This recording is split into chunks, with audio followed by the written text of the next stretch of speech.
10,000-ഓളം ആളുകൾ താമസിക്കുന്ന കോഴിക്കോട് ജില്ലയിലെ മനോഹരമായ ഒരു പട്ടണമാണ് കുറ്റ്യാടി. കോഴിക്കോടിന്റെ വടക്ക് കിഴക്ക് ഭാഗത്താണ് കുറ്റ്യാടിയുടെ സ്ഥാനം. 50 കിലോമീറ്റർ ദൂരമുണ്ട്. വടകരയിൽ നിന്നും 24 കിലോമീറ്റർ മാത്രമേ ദൂരമുള്ളൂ. പശ്ചിമഘട്ടത്തിന്റെ താഴ്വരയിലാണ് കുറ്റ്യാടി പട്ടണം സ്ഥിതി ചെയ്യുന്നത്. കുറ്റ്യാടി അണക്കെട്ട് പട്ടണത്തിൽ നിന്ന് 25 കിലോമീറ്റർ ദൂരെയാണ്. മലബാറിലെ ഏക ഹൈഡ്രോ ഇലക്ട്രിക് സ്റ്റേഷൻ ഇവിടെയാണുള്ളത്. കുറ്റ്യാടി ഇറിഗേഷൻ പ്രൊജക്ട് ഒരു വലിയ പ്രദേശത്തുള്ള ജനങ്ങൾക്ക് ജലസേചന സൗകര്യം നൽകുന്നു. പ്രധാനപ്പെട്ട ഒരു കാർഷിക മേഖലയായി കുറ്റ്യാടി മാറിയിട്ടുണ്ട്. ധാരാളം പ്ലാന്റേഷൻസ് ഇവിടെയുണ്ട്.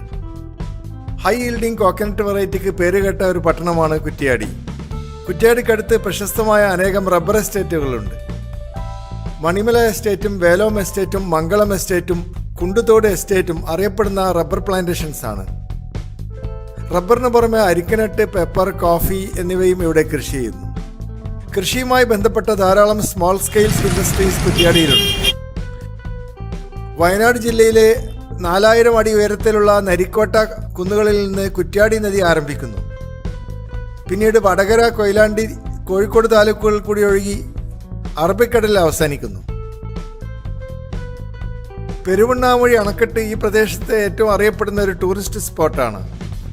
ബോട്ടിംഗ് സൗകര്യവും പക്ഷി സംരക്ഷണ കേന്ദ്രവും ഇവിടെയുണ്ട്. കുറ്റ്യാടിയിൽ നിന്ന് വടകരയിലെത്തിയാൽ നാഷണൽ ഹൈവേ 66 വഴി മംഗലാപുരത്തേക്കും തിരുവനന്തപുരത്തേക്കും യാത്ര ചെയ്യാൻ പറ്റും.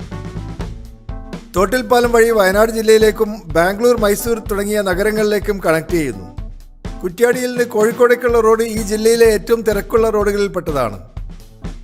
കുറ്റ്യാടിയിൽ നിന്ന് പടിഞ്ഞാറ് ഭാഗത്തേക്ക് നാദാപുരം റോഡും വടകര റോഡും സ്ഥിതി ചെയ്യുന്നു. തെക്ക് ഭാഗത്തേക്ക് കോഴിക്കോട് റോഡും കിഴക്ക് ഭാഗത്തേക്ക് മുള്ളൻകുന്ന് റോഡും വടക്ക് കിഴക്ക് ഭാഗത്തേക്ക് മാനന്തവാടി റോഡും സ്ഥിതി ചെയ്യുന്നു.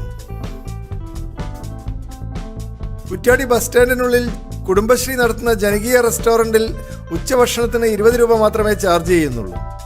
അതിനു പുറമെ മസ്കത്ത് ഹോട്ടലും ബസ് സ്റ്റാൻഡ് ബിൽഡിങ്ങിലുണ്ട്.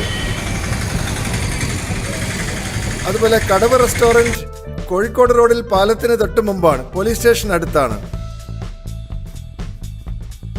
പാലം കഴിഞ്ഞാൽ കേക്ക് റെസ്റ്റോറൻറ്റും ഉണ്ട്. ബസ് സ്റ്റാൻഡിന് എതിർവശത്തുള്ള ചിക്കീസ് റെസ്റ്റോറൻറ്റിനുള്ളിൽ വലിയൊരു ബേക്കറിയുമുണ്ട്. വടകര റോഡിൽ സൂര്യ മെഡിക്കൽസിന് പുറകിൽ ഹോട്ടൽ അശോക മികച്ച ഉച്ചഭക്ഷണം നൽകുന്നു. പരിപ്പ് കറിയും മീൻകറിയും അയില പൊരിച്ചതും ഇവിടെ കിട്ടും. അശോക ഹോട്ടലിൻ്റെ ഉടമസ്ഥൻ ശശിയേട്ടൻ എല്ലാ ദിവസവും രാവിലെ നേരിട്ട് മാർക്കറ്റിൽ പോയി ഏറ്റവും മികച്ച വസ്തുക്കൾ തന്നെ തിരഞ്ഞെടുക്കുന്നു. അതുകൊണ്ടാണ് ഈ ഹോട്ടലിൽ ഇത്ര ജനത്തിരക്ക്. ബിഗ് മാർക്കറ്റ് എന്ന പേരിൽ ഒരു വലിയ സൂപ്പർ മാർക്കറ്റും കുറ്റ്യാടിയിലുണ്ട്. കുറ്റ്യാടിക്കടുത്ത് മൊകേരിയിൽ government college BA English, economics, history തുടങ്ങിയ കോഴ്സുകൾ നടത്തുന്നു. അതിനു പുറമെ BBAയും BSc മാത്തമാറ്റിക്സും BSc കെമിസ്ട്രിയും ഇവിടെയുണ്ട്. ഇംഗ്ലീഷ്, കൊമേഴ്സ്, മാത്തമാറ്റിക്സ് തുടങ്ങിയ വിഷയങ്ങളിൽ ബിരുദാനന്തര ബിരുദ പഠന സൗകര്യവും മൊകേരി ഗവൺമെൻറ് കോളേജിലുണ്ട്. അതുപോലെ CKG മെമ്മോറിയൽ ഗവൺമെൻറ് കോളേജ് പേരാമ്പ്രയിൽ ഹിസ്റ്ററിയിലും കൊമേഴ്സിലും മാത്തമാറ്റിക്സിലും ബിരുദാനന്തര ബിരുദ പഠന സൗകര്യമുണ്ട്. അതിനു പുറമെ കുറ്റ്യാടിയിൽ ഗവൺമെൻറ് ഹയർ സെക്കൻഡറി സ്കൂളുമുണ്ട്. കുറ്റ്യാടിയിലെ സിറാജുൽ ഹുദ മദ്രസ, ഖുർആൻ സ്കൂളും വിമൻസ് കോളേജും നടത്തുന്നു. 34 വർഷമായി ആയിരക്കണക്കിന് വിദ്യാർത്ഥികൾക്ക് മതവിദ്യാഭ്യാസം നൽകുന്ന ഒരു സ്ഥാപനമാണ് സിറാജുൽ ഹുദ അറബി കോളേജ്. കുറ്റ്യാടിയിൽ ഉയർന്ന സൗകര്യങ്ങളുള്ള ഒരു ലോഡ്ജാണ് പാർക്ക് റെസിഡൻസി. ദിവസം 2000 രൂപയ്ക്ക് ഇവിടെ മുറികൾ കൊടുക്കുന്നു. കോഴിക്കോട് നിന്ന് കുറ്റ്യാടിയിലേക്കുള്ള 50 കിലോമീറ്റർ ദൂരം മനോഹരമായ ഒരു ഗ്രാമീണ പാതയാണ്. എപ്പോഴും തിരക്ക് പിടിച്ച ട്രാഫിക്കാണ് ഈ വഴിയിൽ. കോഴിക്കോട് പാവങ്ങാട് ജംഗ്ഷനിൽ നിന്നും വലത്തോട്ട് തിരിഞ്ഞാൽ കുറ്റ്യാടി റോഡ് ആരംഭിക്കുന്നു. ഇരഞ്ഞിക്കൽ പട്ടണം കഴിഞ്ഞാൽ പുളാടിക്കുന്ന് ജംഗ്ഷനിൽ എത്തിച്ചേരാൻ പറ്റും. ഇവിടെ നിന്ന് വലത്തോട്ട് തിരിഞ്ഞാൽ രാമനാട്ടുകരയും ഇടത്തോട്ട് തിരിഞ്ഞാൽ കണ്ണൂരുമാണ്. നേരെ പോകുമ്പോൾ മനോഹരമായ പുറക്കാട്ടിരി പാലം കഴിഞ്ഞാൽ അത്തോളി പട്ടണത്തിൽ എത്തിച്ചേരുന്നു. അത്തോളി കഴിഞ്ഞാൽ ഉള്ളിയേരിയും നടുവണ്ണൂർ കഴിയുമ്പോൾ പേരാമ്പ്രയിലും തുടർന്ന് കുറ്റ്യാടിയിലും എത്തിച്ചേരാൻ പറ്റുന്നു. കുറ്റ്യാടിയിൽ വരുന്ന ടൂറിസ്റ്റുകൾ ഇഷ്ടപ്പെടുന്ന ഒരു പിക്നിക് സ്പോട്ടാണ് തോട്ടിൽപ്പാലം. കാവലുംപാറ പഞ്ചായത്തിൻ്റെ ആസ്ഥാനമാണ് തോട്ടിൽപ്പാലം ടൗൺ. വയനാട് വഴി ബാംഗ്ലൂരിലേക്ക് പോകുന്നവർ തോട്ടിൽപ്പാലത്ത് അല്പസമയം നിർത്തി ഫോട്ടോകൾ എടുക്കുകയും പ്രകൃതി ഭംഗി ആസ്വദിക്കുകയും ചെയ്യുന്നു. തോട്ടിൽപ്പാലത്തെ കടകൾക്ക് തിങ്കളാഴ്ചയാണ് അവധി. കാരണം കൂടുതൽ കച്ചവടം കുടിയേറ്റ പ്രദേശത്തുള്ള ആളുകളുടേതായതുകൊണ്ട് ഞായറാഴ്ചയാണ് കച്ചവടം കൂടുതൽ. പണ്ട് ബ്രിട്ടീഷുകാരുടെ കാലത്ത് കുണ്ടുതോട് എസ്റ്റേറ്റിലേക്ക് പോകാൻ ഒരു തൂക്കുപാലം ഉണ്ടായിരുന്നു. ആ തൂക്കുപാലത്തെ തൊട്ടിൽപ്പാലം എന്ന് വിളിച്ചിരുന്നു. അങ്ങനെയാണ് ഈ പട്ടണത്തിന് തൊട്ടിൽപ്പാലം എന്ന പേര് വന്നത്.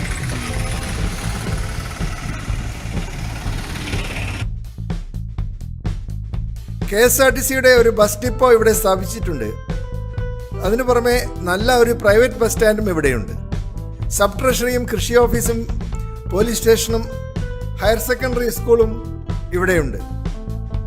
കാവലുംപാറ ഭഗവതി ക്ഷേത്രം, വട്ടിപ്പന വനദുർഗാദേവി ക്ഷേത്രം, അനേകം ക്രിസ്ത്യൻ പള്ളികൾ, മുസ്ലിം പള്ളികൾ എന്നിവയൊക്കെ ഇവിടെയുണ്ട്. കൃഷിയാണ് തോട്ടിൽപ്പാലത്തെ ജനങ്ങളുടെ മുഖ്യ വരുമാന മാർഗം. തെങ്ങും കവുങ്ങും കുരുമുളകും വാഴയും ഇഞ്ചിയും റബ്ബറും കൃഷി ചെയ്യുന്നു. ഗ്രാമ്പു, ജാതിക്ക, കറുവപ്പട്ട തുടങ്ങിയ സുഗന്ധവ്യഞ്ജനങ്ങളും ഇവിടെ കൃഷി ചെയ്യുന്നുണ്ട്. വാനില കൃഷിയും തുടങ്ങിയിട്ടുണ്ട്. വന്യജീവികളുടെ ശല്യം ധാരാളമുണ്ടെന്ന് കൃഷിക്കാർ പരാതിപ്പെടുന്നു. കൂടുതൽ കൃഷിക്കാരും തിരുവിതാംകൂർ ഭാഗത്ത് നിന്ന് കുടിയേറിയവരാണ്. അതുകൊണ്ടാണ് ക്രിസ്ത്യൻ മിഷണറിമാർ തുടങ്ങിവെച്ച ധാരാളം വിദ്യാഭ്യാസ സ്ഥാപനങ്ങൾ ഇവിടെ കാണുന്നത്. കുറ്റ്യാടി റോഡിൽ ഹോട്ടൽ സ്വദേശി മികച്ച ഭക്ഷണം നൽകുന്നു. അതുപോലെ കുറ്റ്യാടി റോഡിൽ തന്നെ ഫ്രൈക്കിംഗ് കഫേ ഇക്ര ഹോസ്പിറ്റലിനടുത്താണ്. തോട്ടിൽപ്പാലം ബസ് സ്റ്റാൻഡിന്റെ എതിർവശത്ത് കീർത്തി ഹോട്ടൽ നല്ല വെള്ളയപ്പവും മാന്തൾ ഫ്രൈയും നൽകുന്നു. പണ്ടുകാലത്ത് കുറ്റ്യാടി തോട്ടിൽപ്പാലം പ്രദേശങ്ങൾ മുഴുവൻ ബംഗാളിൽ എന്ന ഒരു നായർ കുടുംബത്തിന്റെ സ്വകാര്യ സ്വത്തായിരുന്നു. 2 ലക്ഷത്തോളം ഏക്കർ ഭൂമി അവർക്ക് സ്വന്തമായി ഉണ്ടായിരുന്നു. എന്നാൽ EMS നമ്പൂതിരിപ്പാട്, C അച്യുതമേനോൻ തുടങ്ങിയ കമ്മ്യൂണിസ്റ്റ് മുഖ്യമന്ത്രിമാർ ഭൂപരിഷ്കരണം കൊണ്ടുവരികയും ഈ കുടുംബത്തിൻ്റെ ഭൂരിഭാഗം സ്വത്തും പിടിച്ചെടുത്ത് ഗവൺമെൻറ് പ്രോപ്പർട്ടി ആക്കുകയോ സാധാരണക്കാർക്ക് വിതരണം ചെയ്യുകയോ ചെയ്തു. ഭൂ ഉടമകളും സാധാരണക്കാരും തമ്മിൽ ഒരു സംഘർഷമുണ്ടാവാൻ കാരണം ഇത്തരത്തിലുള്ള കമ്മ്യൂണിസ്റ്റ് മുഖ്യമന്ത്രിമാരുടെ ഉത്സാഹമാണ്. അടുത്ത കാലത്തായി മുസ്ലിം ലീഗ്, കോൺഗ്രസ് തുടങ്ങിയ സംഘടനകളിലാണ് ഭൂ ഉടമകൾ കൂടുതലായി പ്രവർത്തിക്കുന്നത്. കമ്മ്യൂണിസ്റ്റ് പാർട്ടിയുമായി രാഷ്ട്രീയ സംഘർഷങ്ങൾ പതിവാകുന്നതും ഇവിടെ കാണാൻ പറ്റും. കേരളത്തിലെ മുതലാളിമാർ പൊതുവെ കമ്മ്യൂണിസ്റ്റ് പാർട്ടിക്ക് അടിമപ്പെട്ട് ജീവിക്കുവാൻ തുടങ്ങിയിട്ടുണ്ടെങ്കിലും കുറ്റ്യാടി പ്രദേശത്ത് ഇപ്പോഴും അവർ കോൺഗ്രസിലും മുസ്ലിം ലീഗിലും പ്രവർത്തിച്ച് ചെറുത്തുനിൽപ്പ് തുടരുന്നുണ്ട്. അതുകൊണ്ടാണ് രാഷ്ട്രീയ സംഘർഷങ്ങൾ പതിവായി നടക്കുന്നത്. തൊഴിലാളികളുടെ കൂലി വർദ്ധിച്ചതും ജീവിത സാഹചര്യങ്ങൾ മെച്ചപ്പെട്ടതും കുറ്റ്യാടിയിലെ തൊഴിലാളികളെ കൂടുതൽ ശക്തരാക്കിയിട്ടുണ്ട്. എന്നാൽ ഉയർന്ന കൂലി കൊടുത്ത് ലാഭകരമായി എസ്റ്റേറ്റുകളും ബിസിനസ് സ്ഥാപനങ്ങളും നടത്തുവാൻ പറ്റാത്തതുകൊണ്ട് ഇപ്പോൾ കഷ്ടപ്പാട് കൂടുതൽ കുറ്റ്യാടിയിലെ മുതലാളിമാർക്കാണ്. കുറ്റ്യാടിയിലെ സമ്പന്ന കുടുംബത്തിൽപ്പെട്ട ചെറുപ്പക്കാർ ഗൾഫ് രാജ്യങ്ങളിൽ പോയി ജീവിക്കേണ്ട ഗതികേടിലായത് അതുകൊണ്ടാണ്.